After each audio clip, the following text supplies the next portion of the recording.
হাসিনার সংবিধান না। এই সংবিধান কোন দল বিএনপির সংবিধান না।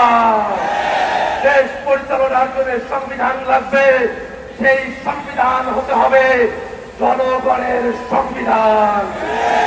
আর সেই সংবিধানে জনগণের কথাগুলো থাকবে, তার অন্যথা আমরা হতে দেব না। আমরা তো বুঝি আপনারা সংস্কার চান না, গণভোট চান না।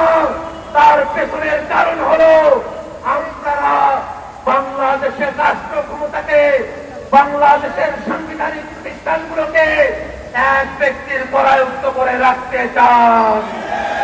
গণভোট মেনে নিলে সাংবিধানিক প্রতিষ্ঠানগুলোতে নিয়োগ স্বচ্ছ হবে, আপনাদের কর্তৃত্ব এককভাবে থাকবে না।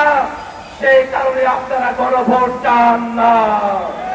গণভোট মেনে নিলে তত্ত্বাবধায়ক সরকারের অন্তর্বর্তীমূলক সম্মিলিতভাবে একটা কাঠামো আসবে, আপনারা সেটা চান না। গণভোট কার্যকর হলে উচ্চপক্ষ হবে ভোটের বিহার অনুযায়ী, আপনারা সেটা চান না।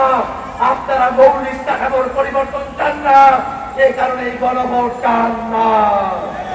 আমরা বলতে চাই, সংসদে আপনাদের সংখ্যাগরিষ্ঠতা থাকতে পারে, কিন্তু বাংলাদেশের জনগণ 70% সংখ্যাগরিষ্ঠতা নিয়ে রাজপথে আছে।